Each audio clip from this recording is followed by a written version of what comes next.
Hey everyone, it's Eric Sage with myirapartner.com. I'm here with Timothy Schubert, and we're going to talk about how to get checkbook control in your IRA. And this is part 2 of a two-part video series that we're recording. So in part 1, we talked about what does the government say about the asset classes you choose to invest in and why this is important. We also talked about what does the government say about who your IRA can engage in a transaction with. We also talked about what can I invest in my IRA, and number 4, what are my options, and show me the money. So we obviously went over some case studies on ideas that you can invest in your IRA. In part 2 of this video series, you're going to learn how to take checkbook control of your IRA. What is a self-directed IRA? Case studies on creating a great deal, and how to partner to maximize returns in my IRA. Well, as always with myirapartner.com, we have a disclaimer. My IRA Partner does not provide any investment advice or endorse any products. All information contained in this presentation is for educational purposes only. Everyone is encouraged to consult their own attorneys, accountants, and financial advisors before entering into any type of investment. So so now, Timothy, how do I get checkbook control? What do I do with an IRA, I guess 401k at my old employer or whatever? How can I get control of that? Yeah, like I said, the first thing we need you to do is we need you to get you to open a self-directed IRA with a custodian that's going to allow you to invest in a limited liability company, because that's how it works.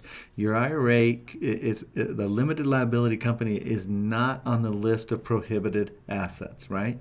We saw what the prohibited assets were, collectibles and life insurance. It wasn't an LLC. So what we want to do is you want to create an LLC that the member of that LLC is your self-directed IRA, and you're the manager of that LLC, so you get to control it. So the owner of that LLC is your IRA. Its investment, what it invested in. It's just like if I was at a Scottrade and I bought General Electric stock. That's what my IRA invested in over at Scottrade. Well, with this self-directed custodian, what my IRA is investing in is this LLC that I just created. So you create the LLC with a document preparer that knows how to do this. You nominate the manager for the LLC to be yourself. You name your self-directed IRA custodian for the benefit of you as the member of it, so that means who put money in. You have to get a tax ID number for this LLC because you can't use your Social Security number, because you want to open a checking account at your local bank. And in order to do that, you need a tax ID number for this LLC. And remember, this is a legitimate business LLC. It just happens to be the person that funded it, or the entity that funded it, was your IRA. And you're the manager of it, so you get to control it.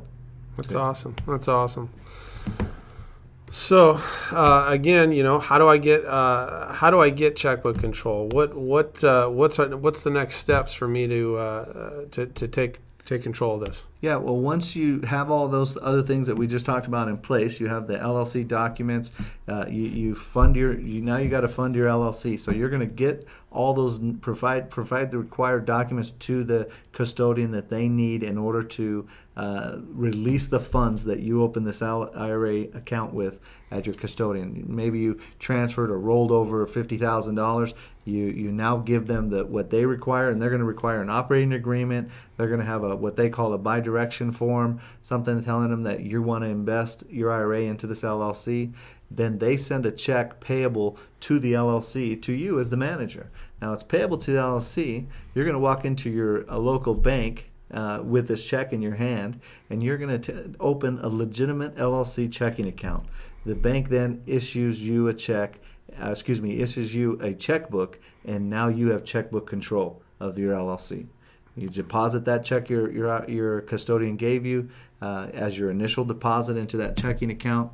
The banker turns around and hands you a checkbook, and now you have checkbook control of your funds, your IRA funds. Wow, that's awesome. So now that we know how to get checkbook control, can we talk? Well, I guess we'll talk a little bit about what's out there. What can I do now that I've taken my old 401k money that's been sitting in my old employer's bank account, or their 401k account, earning me average at best returns. and now I've got it self-directed into a custodian who, obviously it's all tax deferred. It's just transferring from one from your 401k into the custodian, and now I have checkbook control. I have an LLC that I'm the manager of to make business decisions for that LLC. Is that correct? That's correct. And so now, what's going on? So now we have, okay, what can I do? It says, what about partnerships? So I can partner up and do deals with other people. Yeah, what happens is a lot of people will come to they want to get out of the stock market, but maybe they don't have enough money in their retirement account, or they have just enough money to maybe buy one property, and they're thinking, well, there's a lot more opportunity if we bought maybe an apartment complex. Well, partnerships are allowed in an IRA. I have one LLC that has 8 partners, 8 different partners in it, and 4 of them are 4 different accounts of mine. Wow. My Roth, my traditional, my HSA, and my 401k. They're all members of one LLC. And so of those 8, there's 4 of those members are my accounts.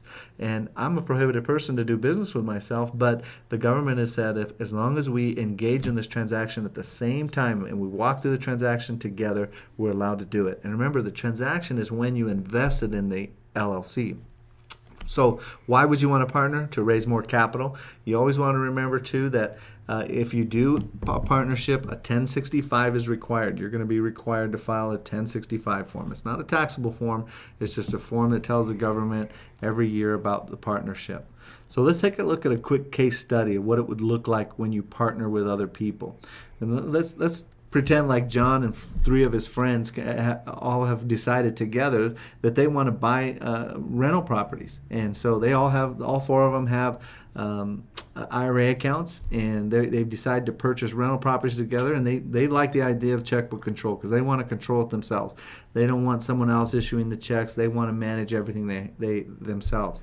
So they go to a document preparer that's going to create this LLC for them, showing all 4 different members, all IRAs are the members of this LLC. The LLC is created, and they name it John and Friends LLC. And that's really irrelevant to the custodian. They don't care what you name it, but yeah, that's how they've done it. That John and Friends LLC is now established. Now what they're going to do is they're going to make sure that they have their self-directed IRAs all set up. Then they're going to find one that allows them to invest in this LLC that they just created, John and Friends LLC. So they've done that, and they then send the money from their former employers, 401ks, 403bs. They fund their self-directed IRA custodian. They send the money over to this new IRA custodian. They then present the documentation to the custodian to fund the LLC.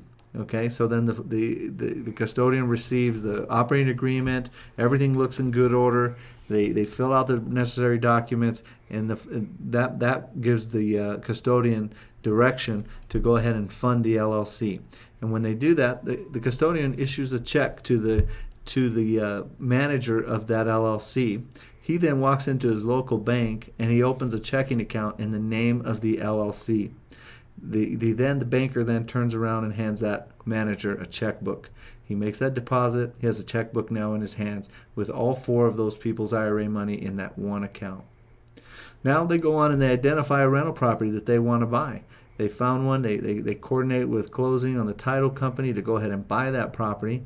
The manager now, he's in control of it, so he coordinates the wire to the title company.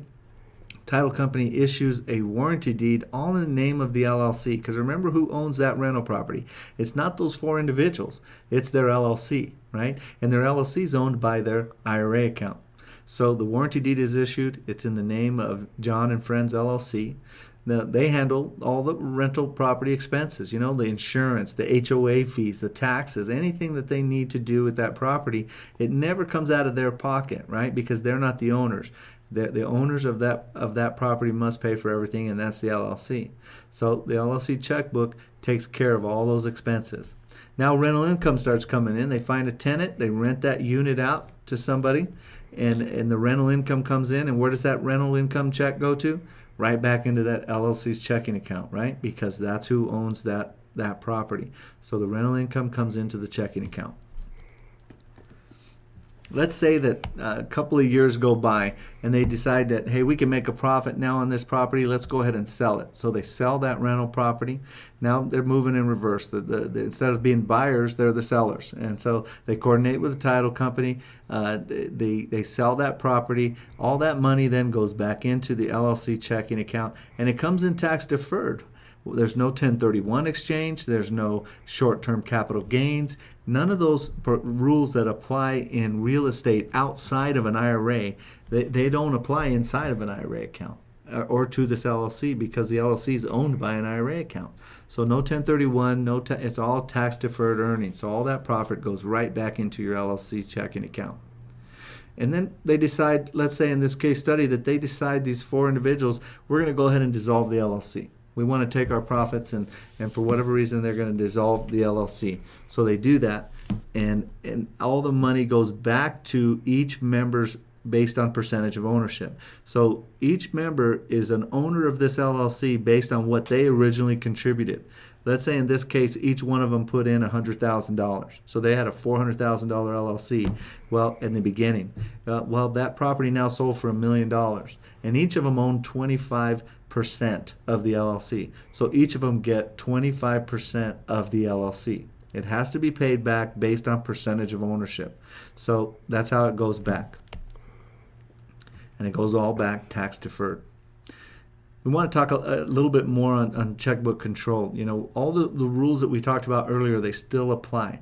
No prohibited person can benefit from the purchase the LLC makes. What does that mean? Well, Eric, that means that my daughter can't live in the rental property that my IRA LLC owns. Just because I took it out of the IRA and put it in an LLC, all the prohibited rules still apply. Okay? I can't buy collectibles, I can't buy life insurance, and no person should benefit from it.